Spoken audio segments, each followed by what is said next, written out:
ना लगिब अटा सुजी मैदा ना छेना बनैबार झमेला।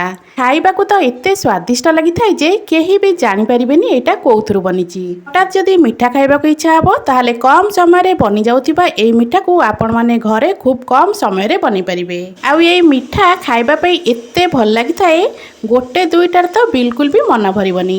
नमस्कार, मो रश्मि यूट्यूब रे आपण समस्तंकु स्वागत। आशा करुची आपण मानकु आज रेसिपी निश्चय पसंद आसीबो। वीडियो को संपूर्ण देखिबा पई अनुरोध। एबे चलंतु स्टार्ट करिबा आजिर रेसिपी। आजिर ई मिठा बनेबा पई प्रथमे चलंतु सीरा बनै नबा। सीरा बनेबा पई प्रथमे गैस ऊपर गोटे कड़ाई बसै नेथिली। बिसित्र दे देबा गोटे कप परिका चीनी। जेतिकी चीनी नेथिली तार 1.5 गुणा मु पानी देथिली। ता माने गोटे कप चीनी पई एटी मु 1.5 कप पानी नेथिली। दुईटा गुजराती देकी एबे आको आमे भल भाबरे फुटिबा पई छाड़िबा। एइठी आपण माने मन रखिथिबे चीनी जो सीराटा आमे बनौचे ना सेई सीरा रे तार आसिया पर्यंत आको आमे फुटेइबानी। बस चीनी जे पर्यंत मेल्ट न होइची सेई पर्यंत आको आमे फुटेइबा। सांग माने आजिर एई रेसिपी वीडियो को आपण माने को जगह देखुचंती कमेंट करी निश्चय जणैबे, जहा फଳରେ कि मु मध्य आपण मानकु धन्यवाद जणै परिबी। तो एइठी आपण माने देखि परथिबे चीनी हमर पूरा मेल्ट हेगलानी। एबे आमी गैस र फ्लेम को हाई करनबा। हाई फ्लेम रे आकु मात्र गोटे मिनिट पर्यंत एमिति भल से फुटै नबा। तो एमिति भल भाबरे एटा फुटी गला परे गैस र फ्लेम को आमे एठी पूरा ऑफ करनबा। आकु आमे तळकु काढी नबा। तो चीनी र सीरा एठी हमर रेडी। एबे चलंतु एई सीरा को आमे रखि नबा साइड रे।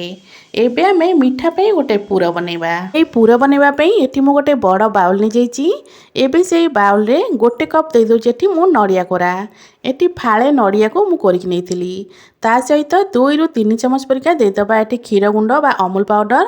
ता सहित 2 चमच एठी मु दउची चीनी। चीनी को एठी मु गुंड करी नेथिली। अल्प टिके क्षीर देई एई सब जिंस को आमे भल से मिसेइबा। एठी मु कहि रखुची जदि आपण मानकु आजिर एई रेसिपी वीडियो भल लागे वीडियो को लाइक करिवे, शेयर करिवे। जदि आपण माने मो चैनल रे नुआ अछंती ताले प्लीज चैनल को सब्सक्राइब निश्चय करनेबे। तो ये देखि पारुथिबे मु एठी चीनी अमूल आ नडिया को हाथ रे पूरा भल से मिसई नेची। तो ये हमर मिठा पई पूरा प्रस्तुत हो गलानी। आपण माने तो विभिन्न उपाय रे मिठा बनैथिबे। थरे एई उपाय रे मिठा निहाती बनांतु। कम समय रे आ कम खर्च रे बनि जाउथिबा एई मिठा आपण मानकु निहाती पसंद आसीबो। तो पूरा एठी प्रस्तुत होला परे पूरा को रखिनबा साइड रे। तो एबे एठी मु नै जाईची 7 रु 8 पीस हबो ब्रेड। आजिर मिठा को आमे एई ब्रेड रु ही प्रस्तुत करिबा। तो ये मु 7-8 पीस ब्रेड नहीं जाइथिली। एइथरु एबे आमे गोटे पीस ब्रेड नबा। तो ये मु गोटे पीस ब्रेड नहीं जाइची। एबे आमे छुरी साहाय्य रे ब्रेड रो एई चारि पाख को काटी नबा। तो एटा पूरा आराम से काटी जिवो। तो छुरी साहाय्य रे एमिति चारि पाख को भल भाबरे काटी नेबे।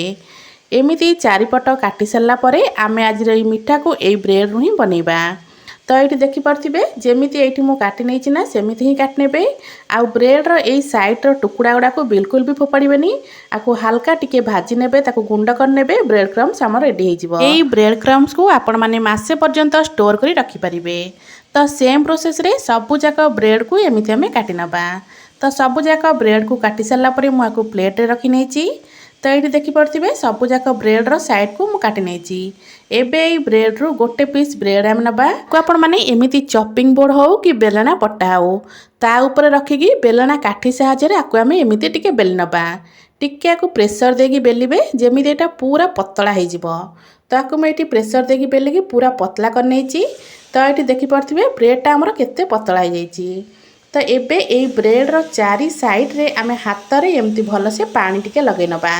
तो मुझे हाथ रे एमती लगे नौची। आपण माने चाहिए ब्रश साहाय्य मध्य एमिति पानी को लगे परिबे। तो ये मु ब्रेड रो चारि पटरे पानी लगे नेची। एबे आमे जो पूर बने रखथिले ना नडियार सेई पूररु प्रथम एठी अल्प पूर आमे दबा। तो गोटे साइड रे एमती अल्प पूर दे दबा। तापरे आकु एमती रोल परिका मोड़ी नबा। तो ये देखि पार्थिबे मु एठी जेमिति बनौची ना आपण माने को सेमिति बनेबे पूरा आराम से एटा बनि जिवो। तो एमती मोड़ला परे लास्ट रे आउ टिके पानी दे दबा। आकु एमती हाथ रे टिके दबे नबा। एटा पूरा बढ़िया भाबरे सेट हे जिवो। तो ये मिठार दुई साइड रे पानी एमती अल्प टिके टिके देई ताकु एमती दबे नेबे। तो देखि पार्थिबे केते सुंदर भाबरे एटा पूरा सेट हे जाउची। एमिति ही बनेबे बिल्कुल भी पूरा बाहर को आसीबनी। तो ये देखि पार्थिबे प्रथम मिठा मोर एठी पूरा रेडी। तो एबे चलंतु सेम प्रोसेस रे सबु जाक मिठा को हमें बनै नबा। एइटी मु सबुजाक मिठा को बनई सारा पर गोटे प्लेट्रे सबुजाक मिठा को रखी नौची। तो ये देखिपे सबुजाक मिठा पूरा ये परफेक्ट बनी कौ मिठार भी पूरा बिल्कुल भी बाहर को आसीनी। तो एपटे कड़ई रे अल्प तेल गरम कर नहीं तेल पूरा भल भाव में गरम हो सारापर बनईकी रखि ब्रेड्र मिठा को तेल देदेबा। प्रथम गैस फ्लेम को हाई रखिथे। हाई फ्लेम रे तेल भल भाव में गरम हो सारापर ब्रेड्रे तैयारी ए मिठा को आम तेल देवा। ब्रेड्रे तैयारी ए मिठा को तेल दे सारापर गैस फ्लेम को ये आम मीडियम करनबा। मीडियम फ्लेम रे एबे आम भल भाव में पूरा गोल्डन ब्राउन कलर कर छाणनबा।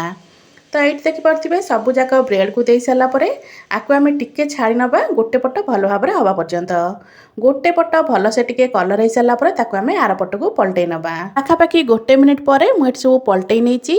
तो देखिपे गोटे पट कलर केते सुंदर आसी एमती एबे आम एपट सेपट कर पूरा भल भाव में गोल्डन कर छाणी नवा। गैस फ्लेम को सेमती ही मीडियम रखिथे, बिल्कुल भी हाई करेंगे। हाई फ्लेम कले कौन होता है ना यहाँ जल्दी आम पोड़ा टाइप बनीज जेहेतु यहाँ आम ब्रेड्रे बनाऊे। तो गैस फ्लेम को मीडियम ही रखिथे। तो एमती गोल्डन कलर हो सारापर एवं आम गोटे प्लेट को काढ़ी नवा। तो ये देखिपे सबुजाक ब्रेड को मुझे प्लेट को काढ़ी नहीं। एबे आम ये सिरा रे ब्रेड्रे तैयारी ए मिठा को देदेबा। जितेबाला आपण मैंने ये ब्रेड को सिरा दौथे ना सिरा टिके उषुम थिबा दरकार। जदि सिरा ठंडा हो जाइए आपको आउ टिके आम उषुम करनबा। तो सिरा रे दे सारापर आपको टिके एपट सेपट करनबा। एबे आपको आम कभर करनबा। कभर करके पाखापाखि 1 ରୁ 2 मिनिट पर्यंत छाड़िबा। 1 ରୁ 2 मिनिट रे आमर ये रसुआ मिठा पूरा रेडी हो। तो ये मु 1 ରୁ 2 मिनिट पर कभर काढ़ुची। तो ये देखिपे प्रथम मिठा जेतिकी थिला मिठा एबे फुलीगला पूरा डबल परिका दिशुची। एबे मिठा उपरे अल्प टिके देदेबा बादाम को पूरा छोट छोट खंडे काटि नहीं। यहाँ बिल्कुल ऑप्शनल अच्छी, आपण मैंने चाहिए स्किप करें। तो ये आमर मिठा पूरा रेडी। कम समय रे आउ कम खर्च रे बनी जाउथिबा एई मिठा को आपण माने निहाती थरे ट्राए करंतु। आशा करुची आपण मानको आज रही रेसिपी निश्चय पसंद आस्थिबो।